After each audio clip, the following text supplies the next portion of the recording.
wabarakatuh.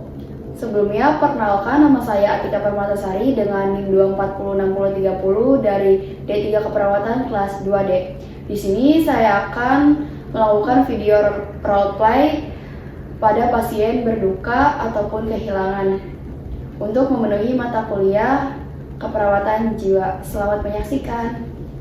Selamat pagi, Ibu. Pagi, Sus.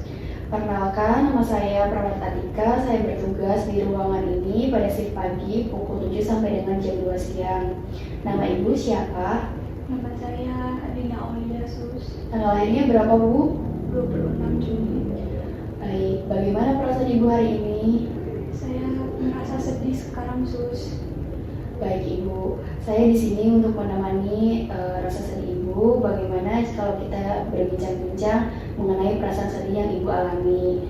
Untuk waktunya kurang lebih 20 menit. Tempatnya di sini ya, Bu. Apakah Ibu bersedia? Iya, bersedia, Sus. Baik, tadi Ibu mengatakan jika Ibu merasa sedih, apakah Ibu bisa menceritakan apa yang membuat Ibu sedih? Bisa, Sus. Jadi kaki saya tuh yang satu diamputasi. Andai saja malam itu saya nggak keluar pas hujan-hujan, pasti saya nggak seperti ini, Sus. Baik, Ibu, saya dapat memahami perasaan Ibu ya, Bu ya. Tidak ada yang perlu dikhawatirkan atau disalahkan, Ibu.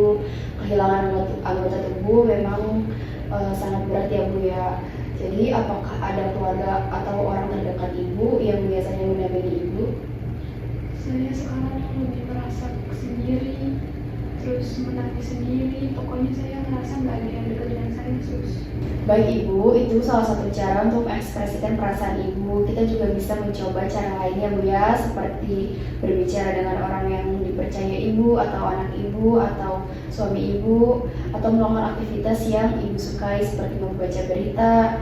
Ibu dalam menghadapi kehilangan biasanya seseorang akan melalui beberapa tahap ya, Bu ya, seperti menyangkal, marah, tawar-menawar, dan depresi. Hingga akhirnya kita bisa menerima kenyataan yang di hidup kita. Sus, kalau boleh tahu yang saya rasakan itu apakah normal ya? Sangat normal, Bu, karena setiap orang memiliki prosesnya masing-masing dan jalannya masing-masing. Apakah saya boleh tahu apa yang paling Ibu takutkan setelah kehilangan ini, Bu? Saya takut kalau orang lain tuh kayak tidak menerima saya gitu, Sus. Baik, terima kasih Ibu sudah jujur ya, Bu ya. Kita akan menjalani proses ini secara perlahan ya, Bu ya. Dikit demi sedikit, lama-lama bisa kok terbiasa ya, Bu. Baik, Sus. Apa yang harus saya lakukan untuk sekarang ini ya, Sus? Saya bingung. Baik, Ibu, kita mulai dari hal kecil dulu ya. Yang pertama itu seperti menerima perasaan Ibu yang muncul, berbagai dengan keluarga dan melakukan aktivitas ringan setiap hari. Saya akan mendampingi Ibu dalam proses ini ya, Bu ya. Jadi Ibu jangan khawatir. Bagaimana perasaan Ibu setelah berbincang-bincang tadi dan menceritakan cerita Ibu? Saya sekarang merasa sedikit lebih lega sih, Sus.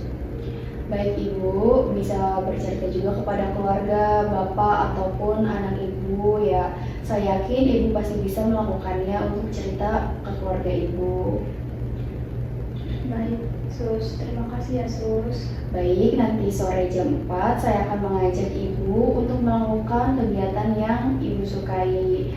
Jika Ibu membutuhkan sesuatu, bisa memencet tombol yang ada di samping, atau keluarga Ibu bisa menghubungi kami di nurse station. Kami pamit ya, Bu ya. Assalamualaikum. Iya, Sus. Waalaikumsalam, Sus.